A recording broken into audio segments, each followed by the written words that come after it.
Rizati. Saya dari Program Studi Pendidikan Agama Islam kelas A2 Universitas Kiai Haji Ahmad Siddiq Jember. Dibuatnya video ini yaitu untuk menerangkan beberapa materi dari mata kuliah Pendidikan Kewarganegaraan. Baik, langsung saja pada materi bab pertama, yaitu tentang nasionalisme dan identitas nasional, serta memahami konsep keduanya dalam implementasi di berbagai perspektif. Nasionalisme dan identitas nasional adalah konsep penting dalam menjaga persatuan, menciptakan keberagaman, dan kesatuan bangsa. Nasionalisme membangkitkan cinta pada tanah air, sedangkan identitas nasional merefleksikan sejarah dan budaya. Tujuan dibuatnya video ini yaitu merefleksikan sejarah nasionalisme serta identitas nasional untuk menganalisis implementasinya dalam perspektif di berbagai bidang seperti politik, sosial, ekonomi, dan budaya. Untuk nasionalisme sendiri apa sih artinya? Jadi, nasionalisme adalah ideologi yang menekankan loyalitas terhadap negara, mengutamakan kepentingan bangsa di atas kepentingan individu. Ideologi ini sering berkaitan dengan kebanggaan budaya, sejarah, dan bahasa nasional. Sejarah perkembangan nasionalisme di Indonesia itu gimana sih?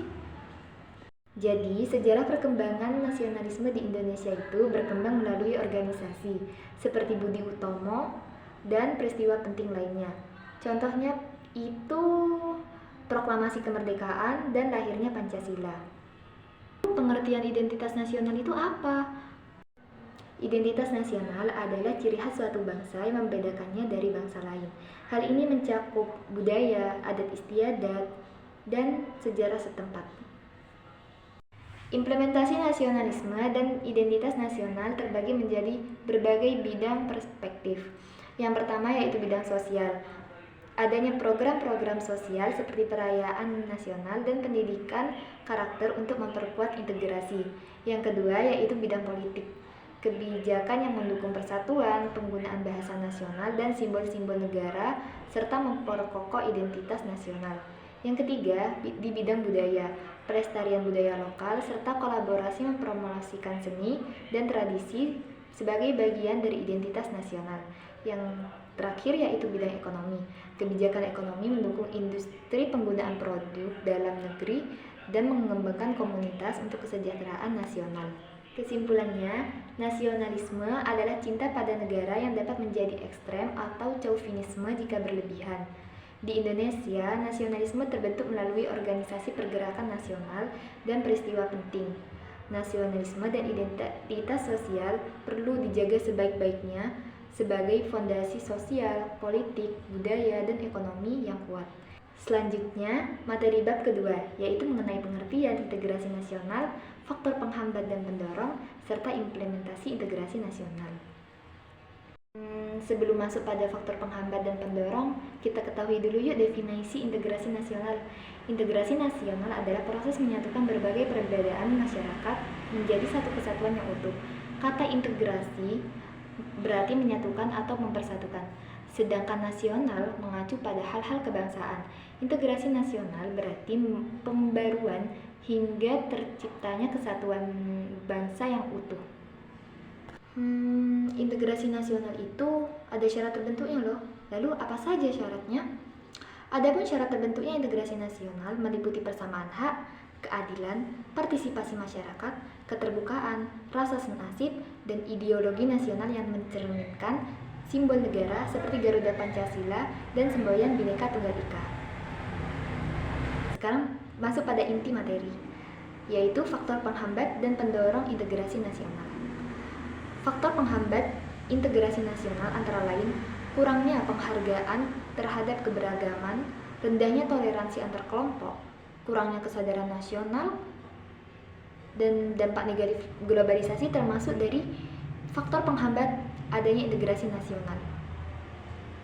Di balik faktor penghambat integrasi nasional, pastinya ada faktor pendorong integrasi nasional, yaitu meliputi adanya nilai sejarah kebersamaan, keberagaman budaya, nasionalisme yang tinggi, dan pendidikan yang menanamkan nilai Pancasila sejak dini. Inti materi selanjutnya yaitu bagaimana cara mengimplementasikan integrasi nasional diterapkan di berbagai bidang. Yang pertama di bidang pendidikan, yaitu menanamkan nilai Pancasila sejak dini dan menghargai sebuah keberagaman. Yang kedua yaitu di bidang kebudayaan, yaitu mengetahui budaya lokal setempat, dan bagaimana sejarahnya. Yang ketiga di bidang politik, yaitu mengembangkan sistem pemikiran politik dan bagaimana caranya berdemokratis. Yang keempat di bidang ekonomi, mewujudkan keadilan sosial dan pertumbuhan ekonomi secara merata. Yang terakhir yaitu meningkatkan toleransi antar suku, agama, ras untuk memperkuat solidaritas kebersamaan. Bagaimana sih contohnya implementasi integrasi nasional di kehidupan sehari-hari? Beberapa contoh integrasi nasional di kehidupan sehari-hari di paling dasarnya itu seperti upacara bendera yang menumbuhkan rasa cinta pada tanah air. Di lingkungan masyarakat kita bisa melakukan gotong royong seperti kerja bakti, saling membantu satu sama lain, menghargai perbedaan, toleransi beragama, dan seperti pembagian tugas di rumah tangga. Hal ini menciptakan persatuan dan kebanggaan nasional. Tada! Sekarang menuju ke materi ketiga, yaitu tentang konstitusi, implementasi, dan penerapannya di Indonesia. Pengertian konstitusi berasal dari kata constituer dalam bahasa Prancis yang artinya membentuk negara. Menurut Carl Friedrich, konstitusi adalah ajaran atau aturan yang disusun oleh rakyat dan bertujuan untuk mencegah penyalahgunaan kekuasaan oleh pemerintah. Latar belakang terbentuknya konstitusi di Indonesia terbagi menjadi beberapa tahap. Tahap yang pertama yaitu perjuangan kemerdekaan. Konstitusi Indonesia lahir sebagai hasil perjuangan bangsa untuk merdeka dan mandiri. UUD 1945 mencerminkan cita-cita bangsa, para pendiri bangsa, agar Indonesia menjadi negara yang berdaulat. Tahap kedua, yaitu pengalaman kolonial. Setelah bertahun-tahun dijajah, bangsa Indonesia ingin memastikan apakah negaranya merdeka, berkeadilan, dan sejahtera untuk rakyatnya. Yang ketiga, keragaman pandangan politik. Proses perumusan UUD 1945 adalah hasil dari diskusi para pendiri bangsa yang memiliki pandangan politik berbeda dengan UUD. Maaf ya teman. Ini menjadi wadah untuk menyatukan pandangan demi kesatuan bangsa. Yang terakhir atau yang keempat, yaitu dinamika politik pasca kemerdekaan. Setelah kemerdekaan, perubahan dalam sistem politik dan pemerintahan pastinya menuntut adanya pembaruan terhadap UUD 1945 agar lebih relevan dan sesuai dengan perkembangan zaman. Konstitusi di negara Indonesia dibagi menjadi berapa jenis ya? Dibagi menjadi 3. Yang pertama ada Konstitusi Republik Indonesia Serikat pada tahun 1945.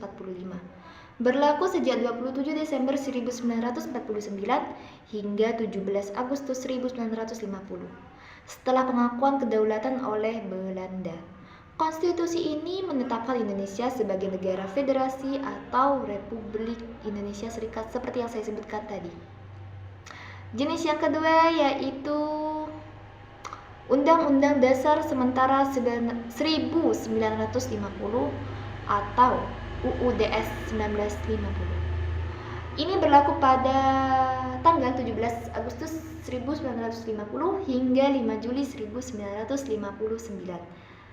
Sistem pemerintahannya satu kesatuan dengan sistem parlementer. Dan jenis yang terakhir yaitu UUD 1945.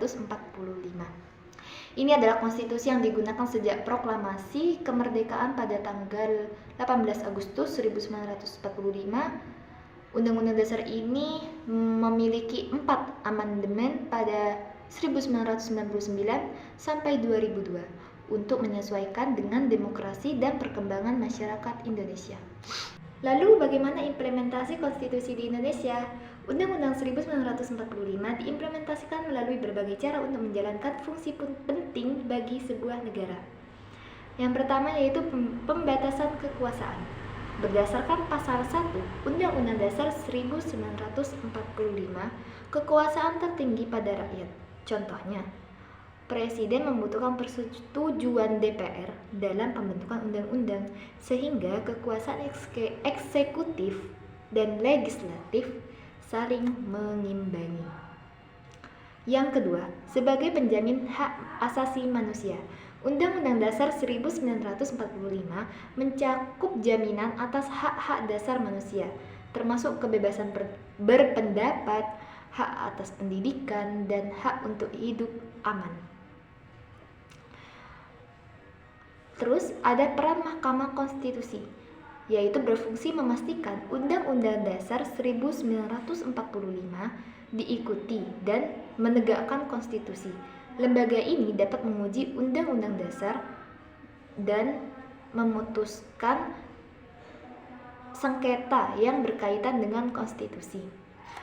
Undang-Undang Dasar 1945 memiliki peran krusial sebagai dasar hukum tertinggi dan identitas nasional Indonesia. Konstitusi ini memastikan keseimbangan kekuasaan, melindungi hak asasi manusia, dan menyediakan kerangka untuk pengelolaan negara yang adil dan demokratis. Hai, udah sampai pada materi yang terakhir. Kira-kira apa ya materinya? Jadi materi yang terakhir adalah implementasi hak dan kewajiban warga negara dalam pendidikan. Pendidikan mempunyai peran yang sangat penting untuk menjamin kelangsungan dan kehidupan bangsa Indonesia. Kewajiban ialah hal-hal yang wajib dilakukan oleh masyarakat Indonesia untuk mendapatkan hak-haknya. Hak bisa diartikan sebagai semua hal yang diperoleh atau didapatkan seorang warga negara, baik dalam kewenangan maupun kekuasaan. Lalu apa hubungan hak dan kewajiban warga negara? Mari kita lihat. Mari kita dengarkan penjelasan saya. Apa sih hubungan hak serta kewajiban negara? Hak dan kewajiban negara memiliki hubungan yang saling berkaitan, yang saling tidak dapat dipisahkan. Hak dan kewajiban warga negara merupakan wujud dari hubungan warga dengan negara. Hak dan kewajiban warga negara bersifat timbal balik. Artinya, warga negara memiliki hak dan kewajiban terhadap negara. Begitu juga sebaliknya, hak dan kewajiban warga negara merupakan sebuah kepemilikan yang melekat dalam diri identitas seorang warga negara Indonesia. Hak dan kewajiban negara harus dilakukan secara seimbang untuk menciptakan kehidupan yang tertib dan kerukunan masyarakat. Bagaimana sih cara mengimplementasikan hak dan kewajiban warga negara dalam pendidikan? Implementasi hak dan kewajiban warga negara merupakan pilar utama dalam membangun sumber daya manusia berkualitas di Indonesia. Peningkatan akses yang merata dan pendidikan berkualitas menunjukkan komitmen antara negara dalam menjamin hak warga negara. Di sisi lain, kewajiban warga negara itu dalam mendukung pendidikan adalah ikut serta atau partisipasi aktif yang sangat diperlukan untuk memastikan keberhasilan sistem pendidikan. Apa sih kewajiban warga negara terhadap pendidikan? Yang pertama yaitu partisipasi aktif dalam kegiatan sekolah. Artinya bukan hanya seorang anak yang disekolahkan untuk mencari ilmu, untuk mencari pendidikan. Warga masyarakat, orang tua itu wajib ikut serta untuk mendukung anaknya mencari ilmu pendidikan. Yang kedua, meningkatkan kesadaran dalam kegiatan sekolah. Ini untuk mendorong masyarakat yang daerahnya terpencil, yang susah akses pendidikannya masuk, itu supaya pendidikannya semakin merata dan gampang untuk mencari pendidikan. Yang ketiga, dukungan terhadap pembiayaan pendidikan. Artinya kita ikut sukarela mendukung secara finansial demi pendidikan. Yang kelima, menjaga lingkungan pendidikan yang aman. Untuk menciptakan lingkungan belajar yang aman, kita harus melindungi apa yang ada di sekitar kita. Kita harus menjaga apa yang ada di sekitar kita, supaya proses belajar dan mengajarnya itu nyaman dan aman. Apa sih hak warga negara dalam pendidikan? Hak warga negara dalam pendidikan yaitu seluruh masyarakat Indonesia itu memperoleh pendidikan, baik itu di sekolah formal, informal, masyarakat, lingkungan sekitar. Mereka tuh mereka itu berhak mendapatkan sebuah pendidikan. Gitu. Kesimpulannya secara keseluruhan, hak dan kewajiban negara serta negara yang kita tinggali hari ini, sekarang ini, memiliki hubungan yang saling mendukung dan mempengaruhi implementasi hak dan kewajiban di dalam bidang pendidikan. Hal ini merupakan contoh nyata yang kita jalani sehari-hari. Dengan memahami dan menjalankan hak dan kewajiban warga negara secara efektif, kita dapat berkontribusi pada pembangunan masyarakat yang adil, makmur, dan sejahtera. Untuk mencapai tujuan ini diperlukan kerjasama yang harmonis antara warga negara dan tokoh masyarakat. Sekian dari saya, kurang lebihnya saya mohon maaf apabila ada salah kata, pastinya ada. Semoga materi yang saya sampaikan dapat bermanfaat bagi kalian semua. Wassalamualaikum warahmatullahi wabarakatuh. Terima kasih kawan.